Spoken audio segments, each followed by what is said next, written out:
questão diz assim, a palavra do texto. Galera, se é do texto, é uma questão relacionada à compreensão também, que sugere que as mulheres terão no futuro, ou seja, uma palavra de valor temporal, seus salários equiparados, ou seja, igualados aos dos homens, sem sombra de dúvidas, galera, ainda. Depois de uma leitura como esta, não tem como errar.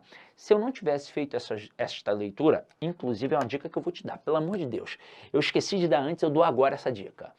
Não faça o exercício comigo ou com qualquer outro professor de outra disciplina. Não faça. Faça antes. Não olhe o gabarito só depois.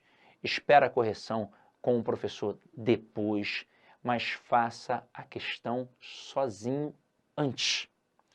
Pois se você fizer comigo, vai criar uma falsa muleta. É por isso que muito candidato fala assim, pô, na aula é tranquilão, entendi tudo, na hora da prova eu só me arrebentei. Sabe por quê? Porque não fez o exercício sozinho, fez o exercício com o professor. Não faça o exercício com o professor, faça antes. Aí, de fato, você vai saber se acertou, se errou, por que errou, se acertou no chute ou se acertou com convicção mesmo de fato. Então, faça antes, tá? Então, aqui, ó, se a gente voltar para o texto, é muito latente, ó.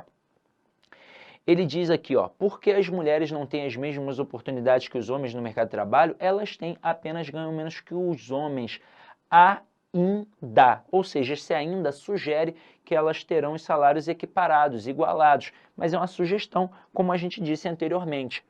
Então, com isso aqui, gabarito, sem sombra de dúvidas, letra D de dado. Continuando. Questão 8 é interessantíssima. Ela começa com aspas. E qual é o bizu que eu te dou, galera? Quando a questão começa com aspas, é um recorte.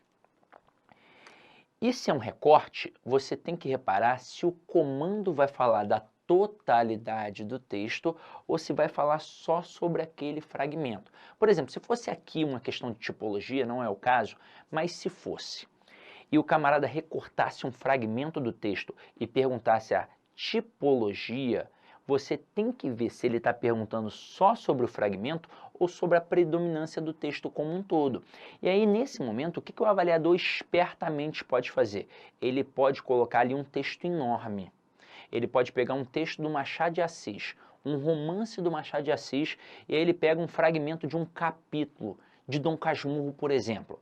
E aí ele vai falar ali de Bento Santiago, da Capitu, mas ele coloca um texto enorme, não é mais um texto de 30 linhas, é um texto de 60 linhas, é um texto de 80 linhas. Ele só tem um intuito, te arrebentar, te cansar, essa é a verdade. Agora, se é um romance do Machado de Assis, se é um Dom Casmurro da vida, é uma história. Óbvio que a predominância vai ser o quê? Um texto narrativo. Mas ele não fala sobre a predominância, ele quer só o fragmento. E aí você tem que olhar para ver se aquele fragmento é de fato narrativo. Porque pode ser descritivo, ele pode estar ali, ó, descrevendo um personagem, descrevendo um ambiente, pode ser até dissertativo. O Machado de Assis colocava os seus narradores em determinado momento para parar a história e começar a analisar criticamente a sociedade da época.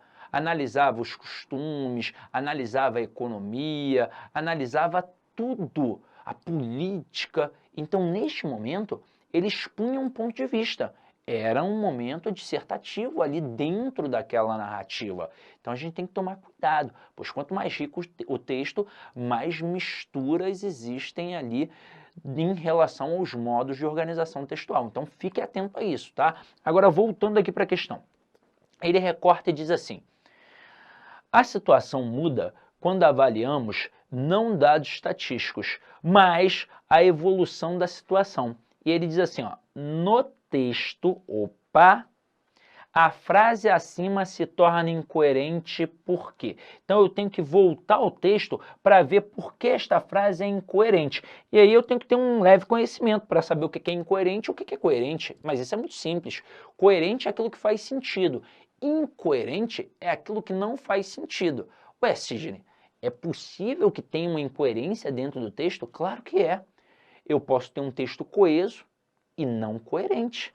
E o contrário também. Eu posso ter um texto coerente e não coeso. Então, por exemplo, se eu colocasse assim, ó, brisa suave, ponto. Areia, ponto. Coqueiros, ponto.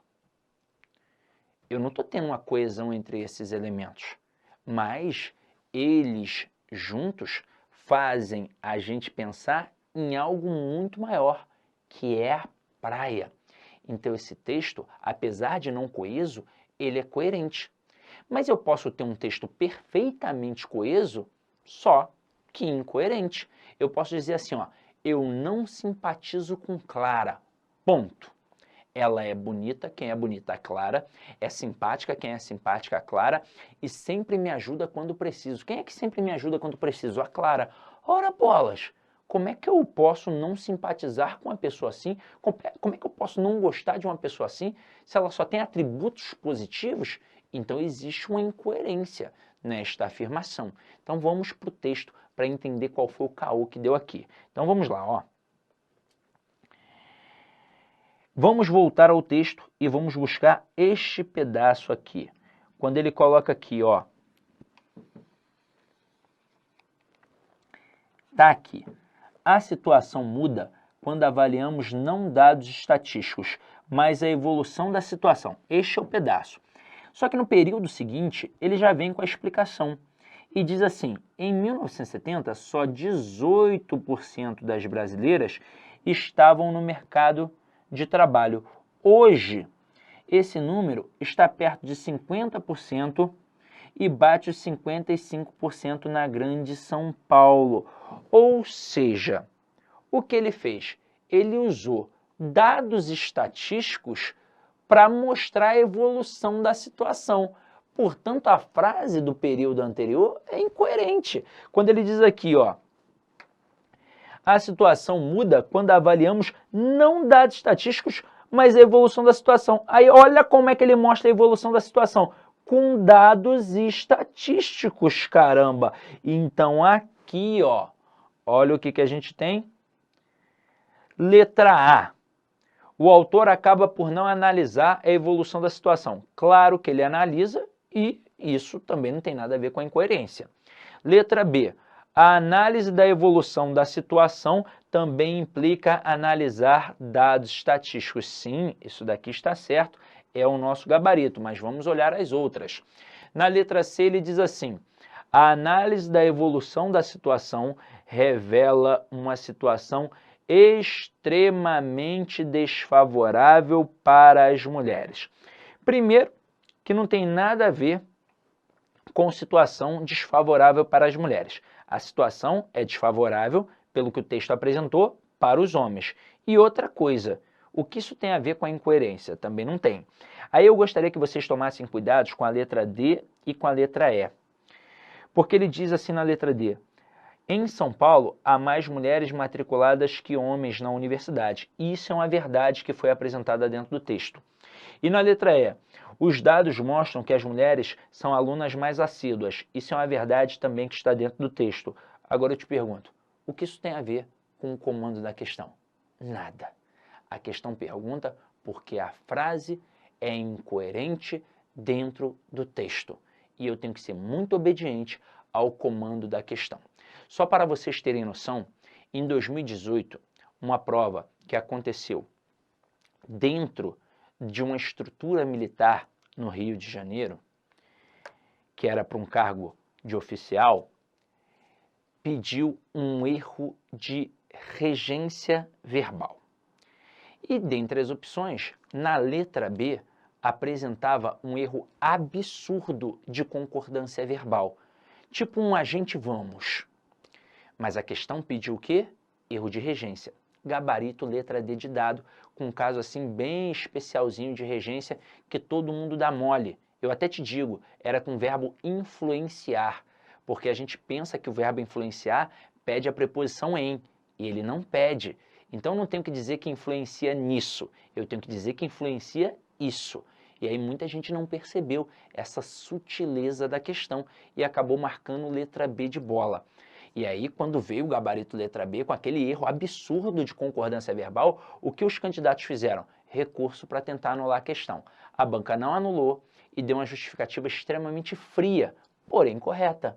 Pedimos o erro de regência verbal e não de concordância verbal. Aí tu fala assim, caraca, sinistro.